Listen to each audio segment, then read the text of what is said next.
প্রিয় দর্শক, আসসালামু আলাইকুম।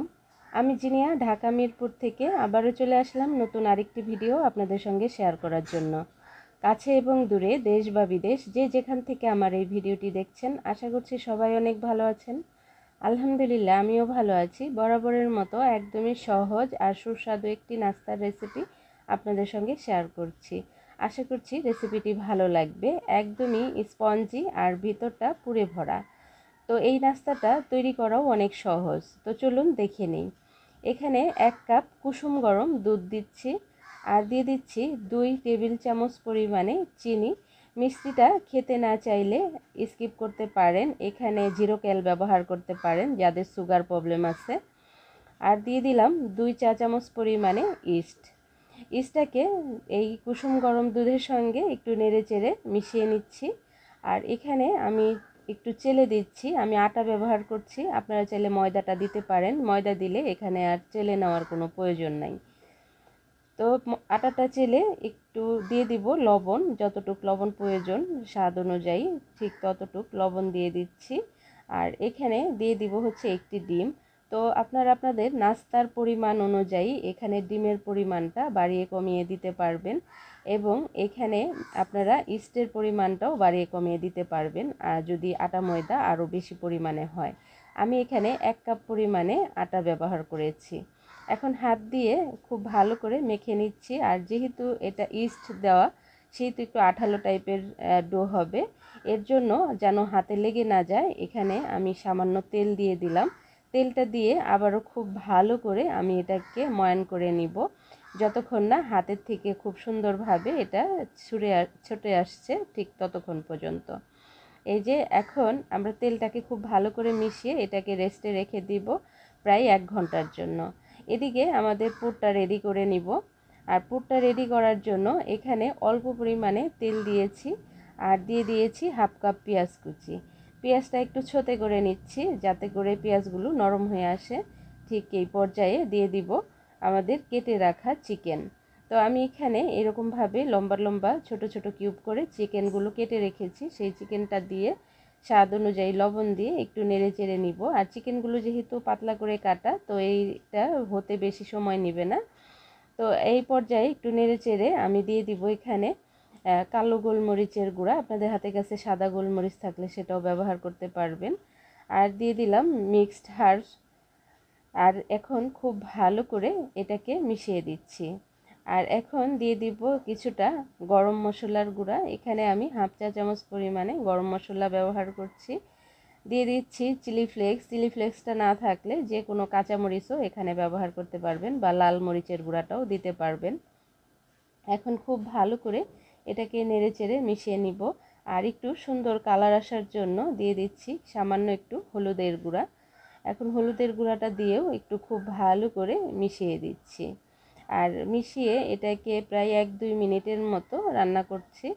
আর এই পর্যায়ে দিয়ে দিব হচ্ছে একটু সয়া সস দিয়ে দিচ্ছি 1/2 চা চামচ পরিমাণে। আর টমেটো সস দিয়ে দিব এখানে 2 টেবিল চামচের মতো।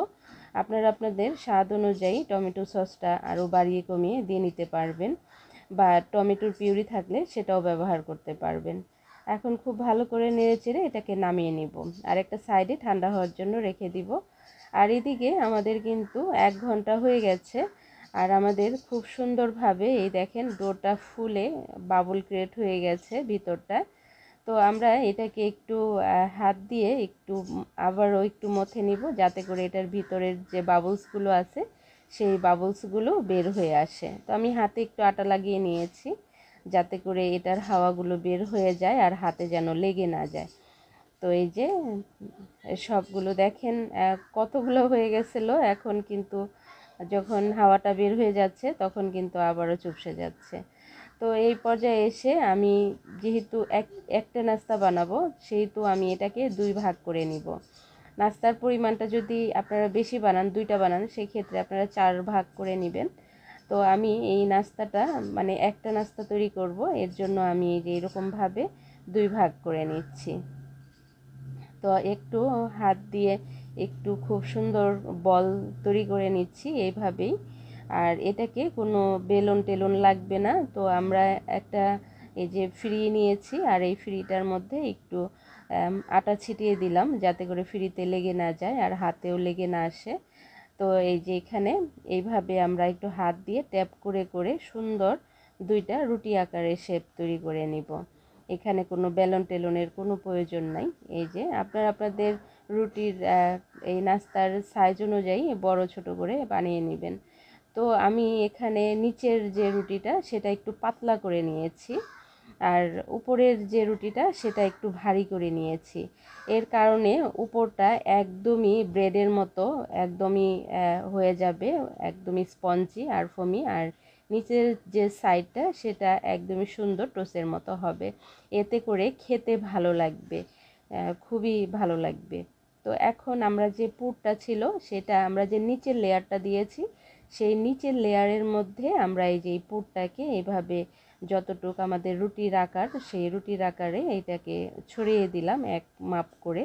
এখন উপর দিয়ে আমরা যে আরেকটা যে মোটা রুটি তৈরি করে রেখেছি, তো সেই রুটিটা আমরা এখানে দিয়ে দিচ্ছি। আপনারা চাইলে নিচের ভাগটা মোটা উপরের ভাগটা পাতলা বা দুটোটা এক সম পরিমাণে দিয়ে নিতে পারেন, কোনো অসুবিধা নেই।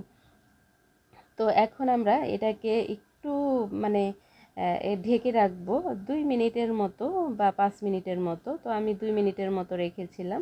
তো এখানেই আমি ঢাকনা দিয়ে একটু ঢেকে নিলাম 2 মিনিটের মতো। 2 মিনিট পর ওই যে অনেকটা ফুলে উঠেছে, তো হাত দিয়ে আমি মাঝখানে একটু ডিজাইন করে দিচ্ছি আর কি। জাস্ট এটা এটা আসলে থাকবে না, তবুও আর কি করে দিলাম। আর একটা ডিমের কুসুম নিয়েছি আমি, উপরটাতে একটু দিয়ে দিব। তো এদিকে আমরা একটা ছুরি দিয়ে এটাকে একটু ডিজাইন করে দিচ্ছি। এটা জাস্ট একটু মানে দুইটা রুটি যেন খুব সুন্দরভাবে আটকে থাকে এর জন্য আর কি এভাবে ছুরি দিয়ে আমি একটু ট্যাপ ট্যাপ করে দিচ্ছি আর কি। তো ট্যাপ ট্যাপ হয়ে গেলে আমরা একটা প্লেটে নিয়েছি, আর প্লেটে কিন্তু হালকা তেল ব্রাশ করে নিয়েছি। আর এদিকে আমাদের ডিমের কুসুমটা দিয়ে একটা ব্রাশ দিয়ে খুব ভালো করে চারিপাশটা একটু ছড়িয়ে দিয়েছি। আর এইটার ইটা এরকমভাবে দিয়ে যদি আমরা সিলভারের ঢাকনা দিয়ে এটা ঢেকে দিই তাহলে কিন্তু একদম ওভেনের কালার হবে। যদি গ্লাসের ঢাকনা দিই তাহলে কিন্তু মানে ওভেন কালারটা আসবে না। অবশ্যই চেষ্টা করবেন সিলভারের ঢাকনা দিয়ে দেওয়ার জন্য, তাহলে কিন্তু একদমই ওভেন কালার চলে আসবে। তো আমি এটাকে স্টিলের একটা ঢাকনা দিয়ে দিয়েছিলাম। তো ঢাকনাটা মানে এটা এত পরিমাণে ফুলছিল, ফুলার পর মানে ওটার সাথে ঢাকনার সাথে আটকে গিয়েছিল। তো এখানে আমার একটু হয়ে গেছে, ভুল হয়ে গেছে, আমার মাঝখানটা তো তেমন একটা কালার চলে আসে নাই। তো এখন উপরে দিয়ে স্বাদ বাড়ানোর জন্য একটু তিল দিয়ে দিলাম, আর দেখা সৌন্দর্যের জন্য একটু সাদা তিল দিয়ে দিলাম। আপনারা চাইলে কালো তিলটা ব্যবহার করতে পারেন। তো এখন আমরা চুলায় এই হাঁড়িতে বসিয়ে ঢাকনা দিয়ে ঢেকে দিলাম, আর 30 মিনিট পর একটা টুথপিক দিয়ে আমরা একটু চেক করে নিচ্ছি যে এটা হয়ে গেছে কিনা। হ্যাঁ, একদম পারফেক্টভাবে 30 মিনিটে এটা খুব সুন্দরভাবে কুক হয়ে গেছে। তো আমার ঢাকনাটায় আটকে ছিল, এর জন্য এই জায়গাটা মানে কালারটা ঠিকভাবে আসেনি। আর কিন্তু রুটিটা একদমই পারফেক্ট হয়েছিল নাস্তাটা, আর একদমই খেতে কিন্তু খুবই ভালো হয়েছিল। আমি আপনাদেরকে দেখাচ্ছি, এই দেখেন একটু রাউন্ড শেপের এই সাইড পুরাটা কিন্তু খুবই গর্জিয়াস একটা কালার চলে আসছে, আর এই যে বাহিরটা কিন্তু একদম দোকানের মতো একটা সুন্দর একটা কালার চলে আসছে। তো এই যে ফাইনালি লুক হচ্ছে এটা। তো একটু আপনাদের সঙ্গে কেটে আমি শেয়ার করছি।